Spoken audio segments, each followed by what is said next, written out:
नमस्कार मित्रांनो, आज दिनांक 23 जुलै 2024. आज माननीय अर्थमंत्री निर्मलाजींनी जे बजेट दिलं त्या बजेटच्या अनुषंगाने आजचा व्हिडिओ असणार आहे.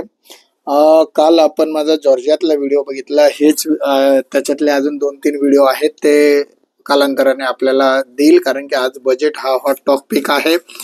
बजेटच्या संदर्भात जर माझं स्वतःचं मत विचारलं तर उद्याच्या भारत निर्मितीसाठी झालेलं बजेट असं आपण ह्याला म्हणू शकू. क्षमस्व, मी याच्यात काही नोट्स केलेल्या आहेत त्या वाचून मी आता हे करणार आहे.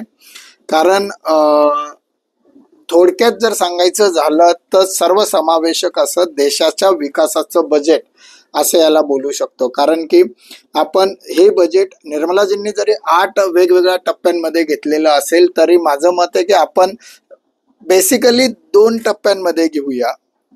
एक उद्योग आणि दुसरा मध्यमवर्गीय. समजवण्यासाठी खूप सोप्या पद्धतीमध्ये जर सांगायला गेलं तर उद्याचा भारत निर्मितीचं बजेट हे उद्योगासाठी आणि मध्यमवर्गीयांसाठी का बरं आहे तर स्किल डेव्हलपमेंटसाठी एज्युकेशन लोन 10 लाखापर्यंतचं एज्युकेशन लोनचे क्रायटेरिया सोपे केले गेले की जेणेकरून उद्याच्या भारत निर्मितीसाठी आपण स्किल मॅन पॉवर जनरेट करू शकू. MSME साठी क्रेडिट पॉलिसीज चांगल्या दिल्या गेल्या, फंड अपॉर्च्युनिटीज दिल्या गेल्या, मुद्रा लोन 20 लाखापर्यंतचं दिलं गेलं. हे 5 वर्षामध्ये 1 करोडपेक्षा जास्त इंटर्नशिप ह्या स्किल डेव्हलपमेंटसाठी दिल्या गेल्या.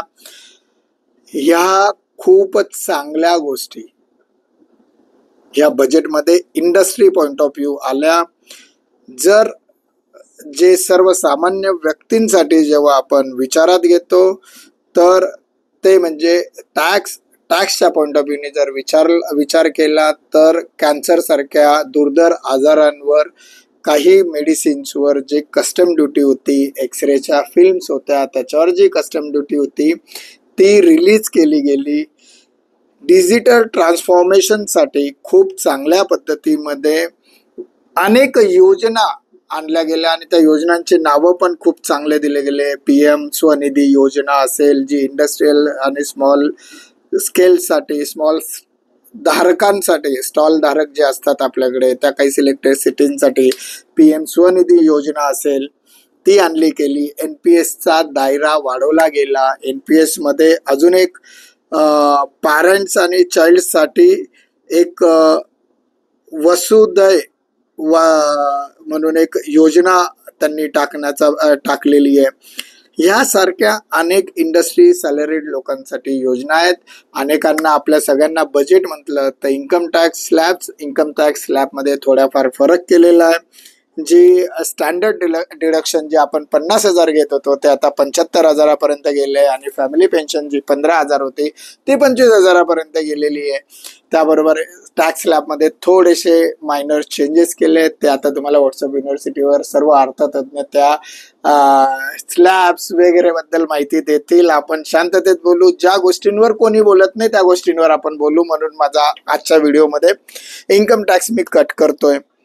महत्वाचा मुद्दा होता short term capital gain tax हा 20% केला गेला तर long term capital gain tax हा 12.5% केला गेला. मित्रांनो, लक्षात घ्या, पूर्वी म्हणजे बजेटच्या पूर्वी मागच्या फायनान्शियल इयरपर्यंत short term capital gain tax हा 15% होता तर long term capital gain tax हा 10% होता.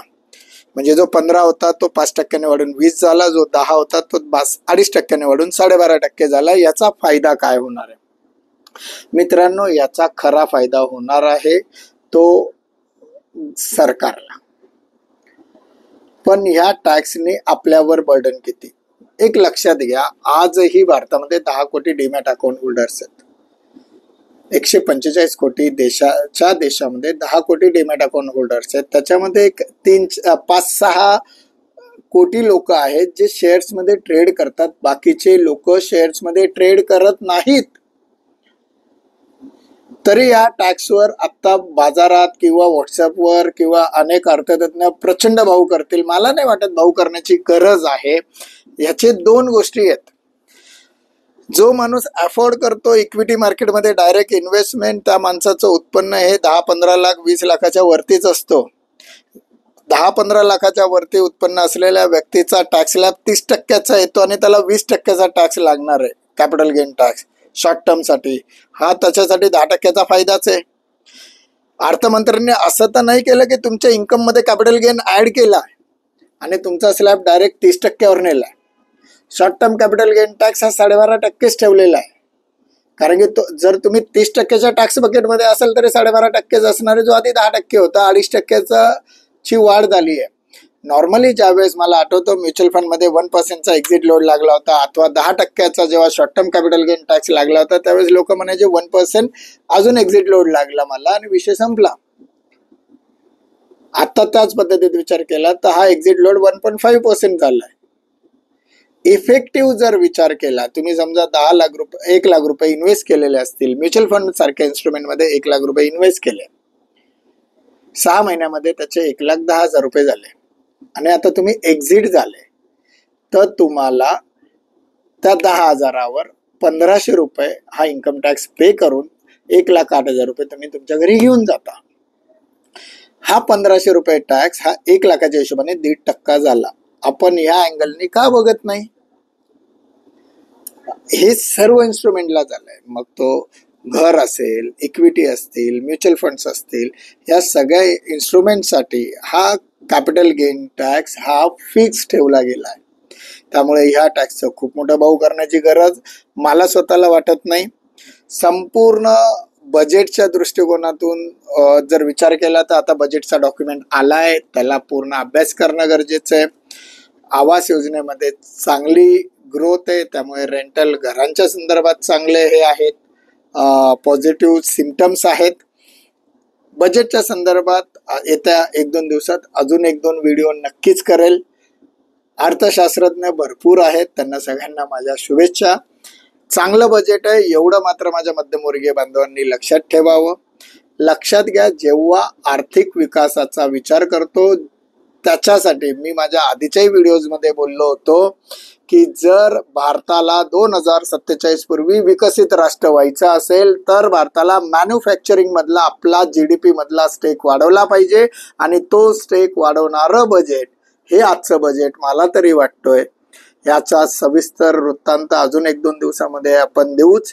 आज इथंच थांबतो. स्वाभिमानाने बोलूया. मी मध्यमवर्गीय. नमस्कार. जय हिंद. जय महाराष्ट्र.